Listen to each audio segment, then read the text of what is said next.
Hello and welcome back to Bicycle Legs and another edition of Bicycle Legs Discovers Rush.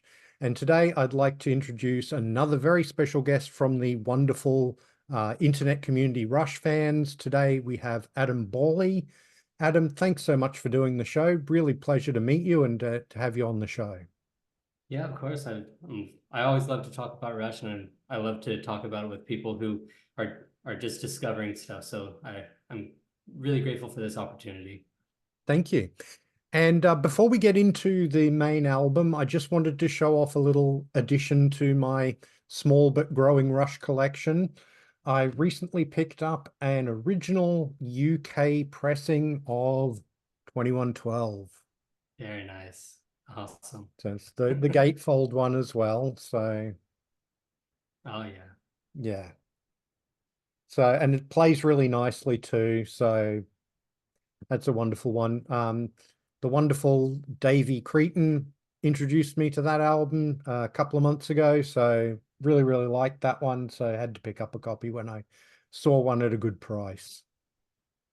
Oh yeah, you gotta. So Adam, I'll get you to tell my viewers which album we're going to be discussing today, a little bit of the background behind that album, and most importantly, why you wanted to discuss this album in particular with me. Yeah, of course. So today we're going to discuss Snakes and Arrows. I've got that album right here. Yep. So this is the first album that I purchased from Rush after I really got into them. Um, Yeah. because like the first time that I was anticipating an album release. Um, so this album came out May 1st, 2007. So, I'm not a very old guy. I was um, mid teenage when this came out, and as I said, this was the first time that I was really excited about new music coming out. Because up till that point, I was more of a classical piano music listener, anything that my parents listened to. So this was like a really formative album for me. Um, and so that's part of why I really wanted to talk about this album, because it's always interesting to go back and revisit music that you feel like helped kind of shape your worldview and kind of helped kind of chart your path. And I feel like there's a lot of music and lyrics on this album that helped me when I was younger kind of think about things more. And I think that's a really important thing for everybody to go through, no matter where you are in life, but always good to revisit your premises, revisit what it is that you really believe. And Snakes and Arrows in particular really hit home for me in that way. Yeah. I mean, look, the thing I've discovered as I've been going through this whole series and discovering all the Rush albums is how important Neil Peart's lyrics are to Rush. He doesn't write banal lyrics. He always writes lyrics that have, in the early days they were really sort of storytelling and mythic and that sort of thing. And then later on he's talking about a lot of really important issues and that sort of thing. So, they're one of these bands where the lyrics are really important. So I can understand why people get really attached to them in that way. Mm-hmm. Yeah, and definitely this album, and I think what makes it stand out as far as like where it's placed in the discography and just what was going on with the band. I mean, there's an excellent article that Neil Peart wrote to go along with the Snakes and Arrows tour. You can find that online. Um, but Neil's writing is always excellent. His essays are fantastic. And in this album, he talks about how, in the past, in the early years, they would be writing albums and they'd come out, 6 months, 1 year after the previous one. But at this point, they had a huge hiatus up until Vapor Trails, and then he came back, and then another 5 years go by, and then they're ready to write another album. So, um, and I think in a lot of ways, it's great to have those kind of different examples, of writing and progression, where in the earlier days, you see how quickly they were progressing their sound, but how incremental at the same time. It's like they would make these big leaps into synthesizers, but they would bring in a lot of what they had before. Whereas now, 5 years is a pretty big gap in as far as music goes, and especially with them incorporating a lot of what they're listening to and what is going on in the mainstream. It's just kind of cool to see a slightly bigger jump in their progression, and refining a lot of the musical ideas that were introduced in Vapor Trails, but at the same time exploring something completely different, kind of harkening back to the classic rock of the 60s, that they explored with Feedback, their cover album. Yeah. So, it's just a really fun album from that perspective as well. Yeah. So let's go through it track by track. And it starts off with the song Far Cry. And I sort of right from the beginning, I've thought, well, we're in for another sort of rockin' album with this one, aren't we? There's lots of frantic strumming and there's a melodic vocal from Geddy. The lyric sort of sets up the snakes and arrows theme, the sort of contrasting opposites, which will come back on a lot of these songs. This one's mostly a straightforward song with a couple of time signature differences in the sort of instrumental bit, but it's a good sort of strong rocking opener. Yeah, and what I love about this is, for the fans, it was very much a fan service song, because you have from the start them hitting, this epic chord and just this really bombastic opener, be like, yeah, we're back.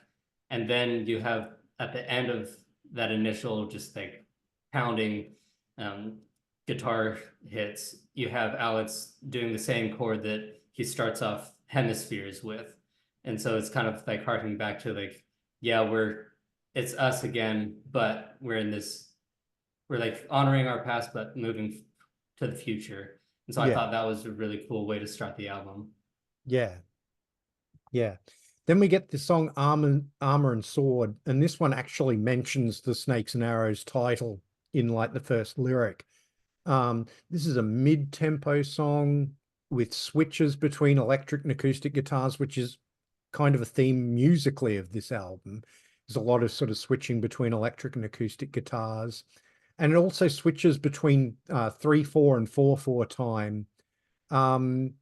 There's sort of spiritual themes in Neil's lyrics, which again is something that he'll come back to on a couple of the other songs. The electric sections sort of have a chugging feel to the guitars.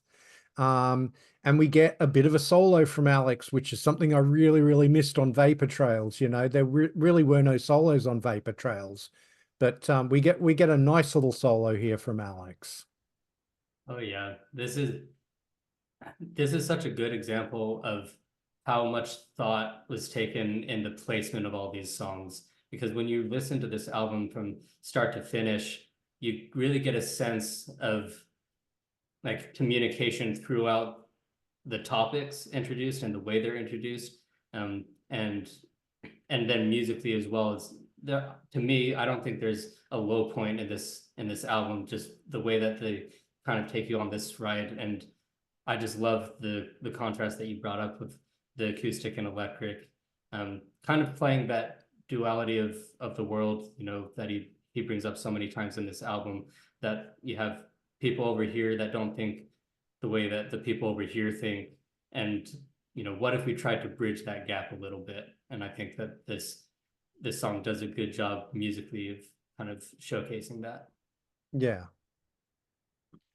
And then we get Working Them Angels, which the first thing about this is that title really kind of struck me as an odd title.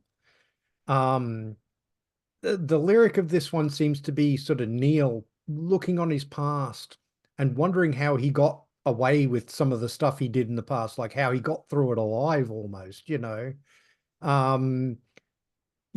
in the rear view mirror and that sort of thing. And he said, sort of like his guardian angels were working overtime to sort of keep him going. You know, again, you've got that sort of furious strumming again and heavy riffing.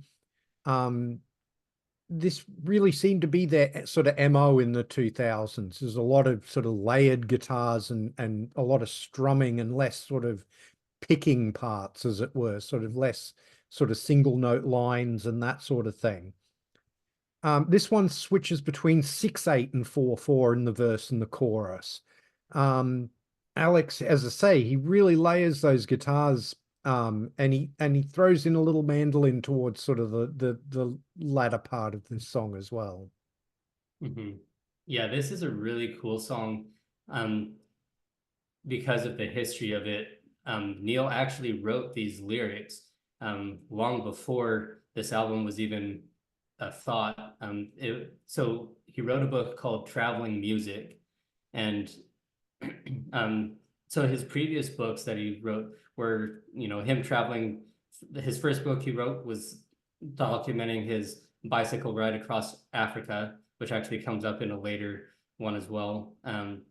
But then, other times he would ride his motorcycle cross country and he would write kind of travel logs about that. And then traveling music, he decided to go on a car ride across the country this time and kind of revisit the songs that made him who he was and explore his music taste and kind of be like a personal history. And so in each chapter, he had a different stanza of Working Them Angels.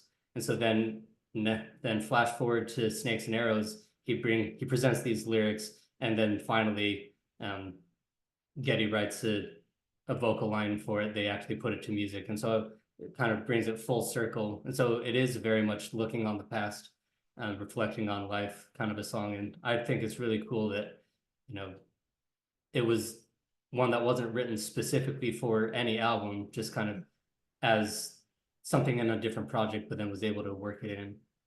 Yeah, yeah. No, it's a good one. Um, and we get the larger bowl, and I had to look up what a pantome is. It's some kind of it's a Malaysian form of poetry, and I like it. It's sort of like you take the last line of the first sort of quatrain, and then you make that the third line of the next one, and that sort of thing, and it just sort of goes along like that. Um, the acoustic verses, and then you get acoustic verses after a riffing sort of intro. It gets more intense as it goes on. This has that sort of alternative rock feel that I feel like a lot of that sort of 2000s Rush has. Um, and we get a really good Alex solo. Um, Again, lyrically, we're focusing on those sort of opposites, blessed versus cursed and that sort of thing. Um, and there's some really nice bass fills from Getty on this song.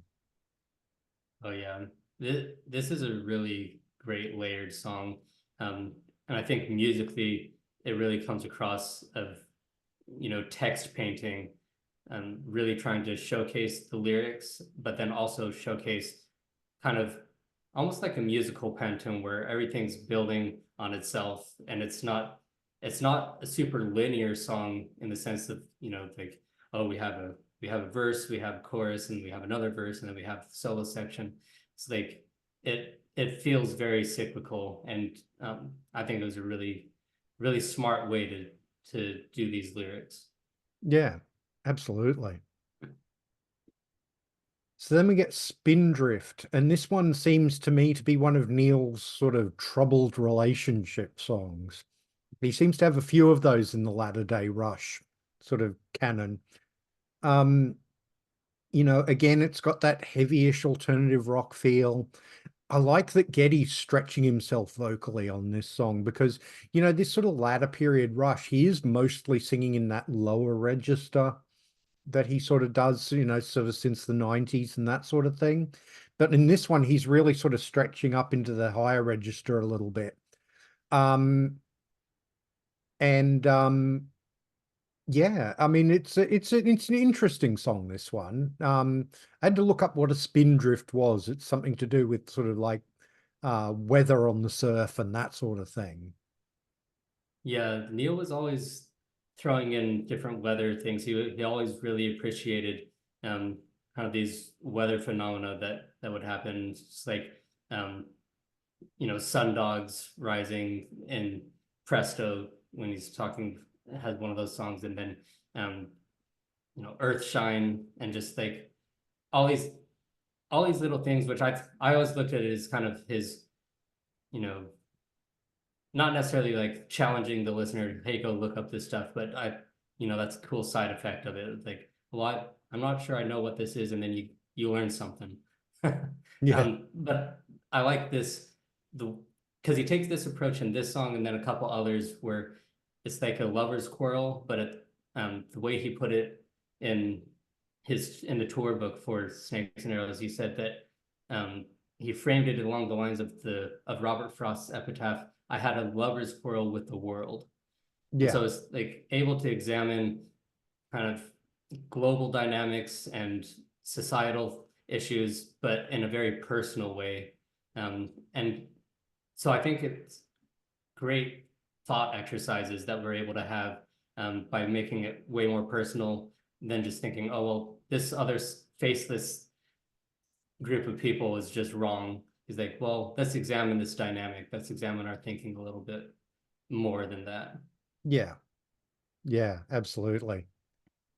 Then we get the main monkey business, which is the first and longest of three instrumentals we get on this album. Normally they'll throw an instrumental on an album, but this time we get three of them. And I'm always up for a Rush instrumental. This one is unlike the sort of like La Villa Strangiato or YYZ. This one is slower tempoed. Um, there's some keys on this, which, there were no keys at all on Vapor Trails, but we get a little bit of keyboards in the background of this one. This is, a well-structured instrumental like all of Rush's instrumentals are, but this one is not doesn't feature that sort of flashy musicianship that Strangiato or YYZ does. The playing is still really, really good, but it's in service of the piece rather than being sort of a chopsmanship show off kind of thing that those other pieces can be. I love it when they do that, by the way. That's not having a go at them at all. But this one's definitely a more sort of structured, almost song without words, as it were. Um, yeah, just a little less showy than those ones. But I really, really like it. Yeah, it's one that definitely um, requires multiple listens to start kind of piecing out what's going on. Because the first time I heard it, I just was like, oh yeah, it's a cool instrumental, kind of disappointed that it wasn't like the other ones. But then the more I listen to it, the more I appreciate it, especially as a musician, just like understanding the form of it, understanding the impressiveness of just the little subtle things that they do as an ensemble, and having a very concise way of putting forth quite a few musical ideas, not having to stretch it out as long, because it definitely could have been double the length and still been very well worth listening to. But the fact that they could keep it concise and keep it so tight, it just speaks to their exceptional musicianship. Yeah, absolutely. And as I said, we get a couple of other instrumentals on this album that we'll get to. So it's really good to see them doing that sort of instrumental sort of thing, because I always love it when they do an instrumental. Love YYZ, love La Villa Strangiato, love Leave That Thing Alone on Counterparts. So next we get The Way the Wind Blows. And the very first thing I thought when I was listening to this song is, boy, Neil really doesn't like organized religion. This one has a 6/8 feel in the verses again, but with a bit less of a swing to it than you normally get with a 6/8. It swings a bit more when we get into the choruses. 6/8 sort of has that side to side kind of feel to it a lot of the time. And in the verses, it doesn't really have that feel, but it's still in 6/8. The verses are hard rocking. The pre-choruses are sort of more moody, and then the choruses are gentler, and you get that sort of acoustic electric blend again in the choruses. Um, Alex plays a really tasty solo, and I just wrote in my notes here, good to have you back, buddy. Because again, there really were no solos on Vapor Trails, and it was one of the big things that sort of let me down a little bit on that album.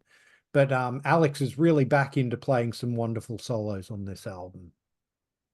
Yeah, it was such a, refreshing surprise to hear him, bring out some blues because, there's always been some blues influence in the way he plays, but never just straight up, I'm just gonna bring out this solo or this riff that was really just blues 100%. And so it's really cool to get that. And I think it also does such a good job of highlighting the two sides of this song, from the Middle East to the Middle West, and like he talks about on the start of the lyrics. And so to have that contrast between, American feel music versus then later when they have the more Eastern influence with the instruments and the solo especially, just kind of feels like that, that battle between East and West that, especially at this time, and especially in the States, was so just everybody was on fire. Like, oh, it's this conflict between Western civilization and Eastern thought, and that's why we're fighting over there. We just got to keep fighting, and very, very dangerous mentality. And so I thought Neil did such a great job of kind of calling that out and kind of like, what do we even do about this? Because when people are so ingrained, and sometimes, you just got to go with it, and sometimes there is nothing you can do.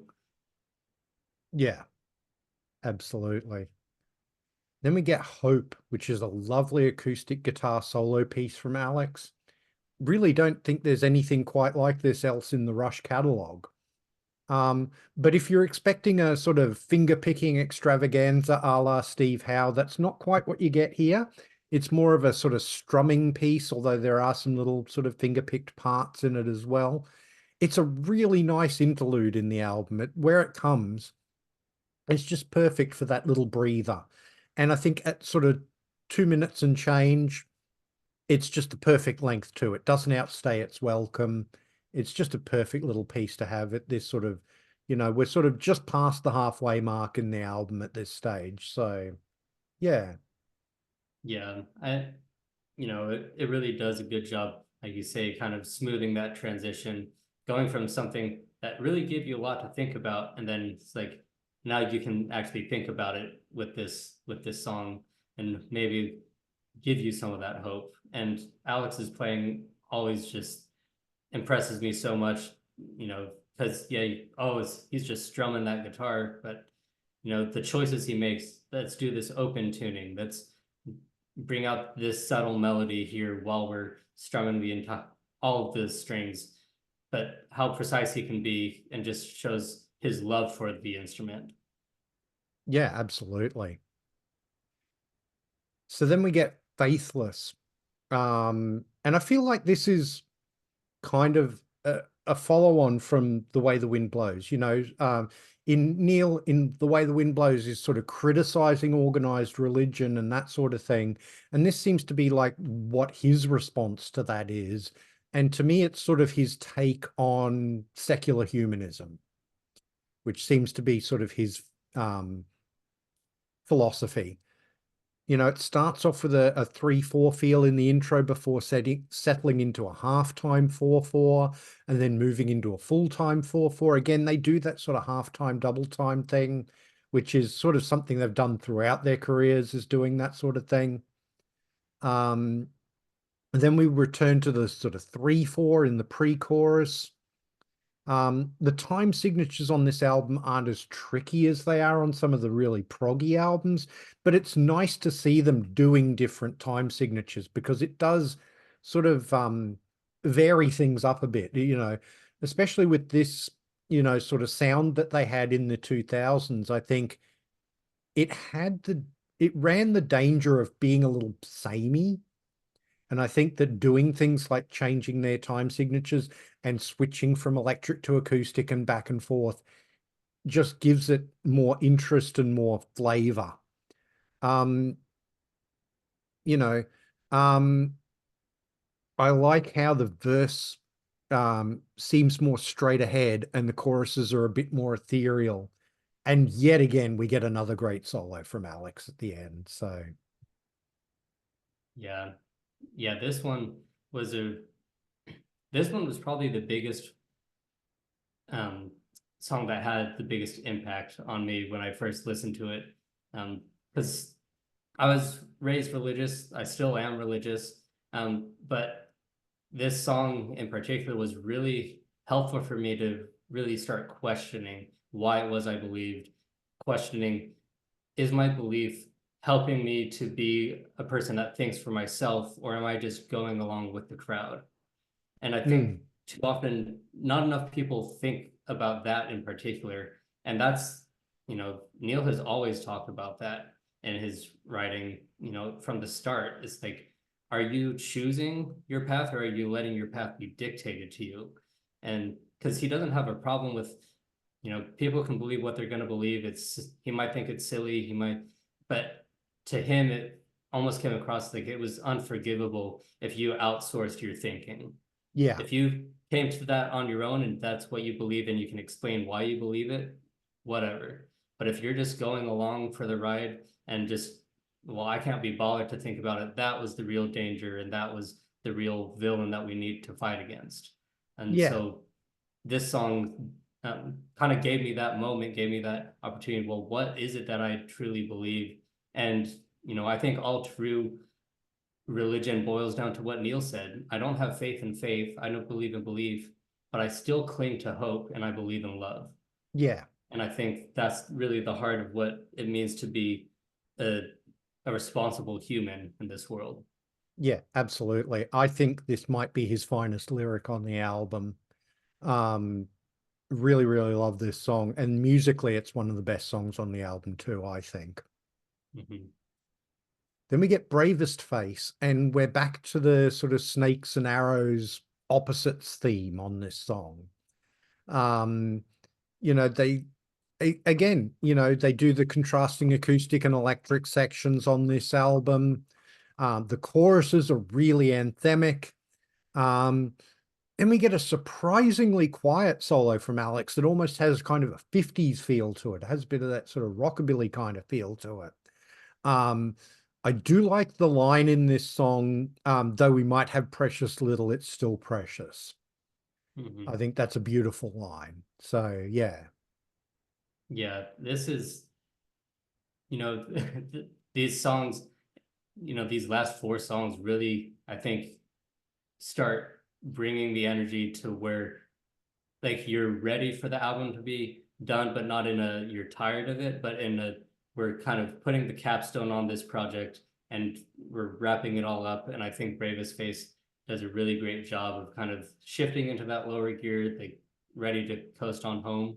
Um, and like you said, there's just some really poignant lines in this, both musical and lyrical, because I just love it when Getty goes up into his higher range, like you were talking about before, just exploring his voice more and being open like that. And he really does a great job in the chorus in this song. Yeah, absolutely. So then we get Good News First. And like Spindrift, this song seems to me to be one of those troubled relationship songs, um, where the sort of protagonist is saying, look, I know you've got bad news to tell me, but tell me the good news first. Um, it's got an anthemic intro, against lots of guitar strumming. It starts sort of half time in the verse, but goes back to full time halfway through. Um, Another anthemic chorus, and Alex lets rip another great solo. It's short, but it's to the point. Yeah, I think that's what really sets Alex apart from other guitar players, and where I think some people miss the genius of him, because it's not like he's the be all end all of all guitar players and no one was ever better. But he was just an excellent musician because he knew when a song needed to have more in the guitar solo, but he also knew not to overstay his welcome. He knew how to be tasteful. He knew how to support the song and not just be like, well, now it's the Alex show.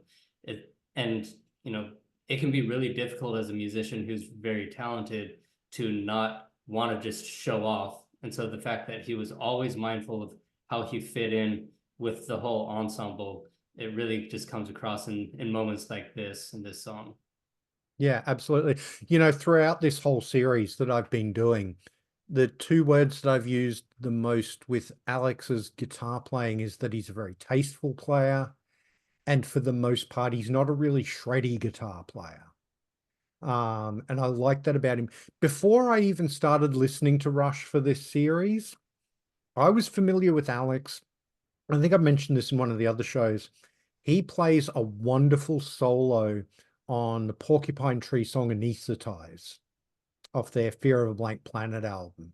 And it's a really gorgeous lyrical solo, And so I already knew a little bit about what he was like as a soloist from that. But it's really been confirmed to me listening to, we're up to episode 18 now, so I'm almost all the way through the catalog at this stage. And yeah, he continues to amaze me that he as you say, he chooses the notes. He's like a bit like a Dave Gilmour kind of guitar player in that, Dave Gilmour will play 3 notes where another guitar player will play 20, but they'll be the right 3 notes. For sure. So interestingly enough, I was looking at the credits for this album, and I believe Alex even thanks David Gilmour in the credits for this album. So I don't know what the story behind that is, but yeah, it's interesting. Yeah, man, I wish I could just peel back all those layers of influences, and just it's just so cool to see how musicians just they get their feelers out, and you'll hear these influences pop up in places that you would never expect, and it's just super cool. Yeah, absolutely. So then we get Malignant Narcissism, which is the last of the 3 instrumentals on this album. I love, love, love the bass on this song. I think it's really sort of Geddy's shining moment on the album. They do show their chops a bit more on this one than they did on the main Monkey Business. This one is a bit more in that sort of YYZ kind of thing where they get their own little moments to shine in this one. My main complaint with this one, though, is it's too short. It's only like 2 minutes and change. I would love this to be 4, 5, 6 minute piece. And I think they could have done that justice. It's just when I feel like I'm really they're really about to cut loose, it ends. Yeah. So Yeah, this is actually an example of because I didn't bring this up before because I think this song really highlights it, but their producer, Nick Raskulinecz, because when they were starting the process, we're gonna do a new album. Well, who should we go with to produce? Because it's been 5 years from Favorite Trails, we're at a different place. We were gonna kind of push ourselves to maybe in a different sound than we've done before. And so they were listening to different producers, and Nick came across their path and they liked what the ideas he had. They liked his work before. And so he was a younger guy, like in his 30s, when they met up. And so they liked that as well. As like, this is someone who is just at a different place in their life. And so then, which also, I think also really speaks to their humility as musicians, that they were willing to take direction from someone who completely different stage of their life. And he would suggest to Neil, oh well, maybe what if you tried this big old drum run? What if you tried this and that? And he would push them to maybe pursue things that were a little bit harder than what they originally wanted to play.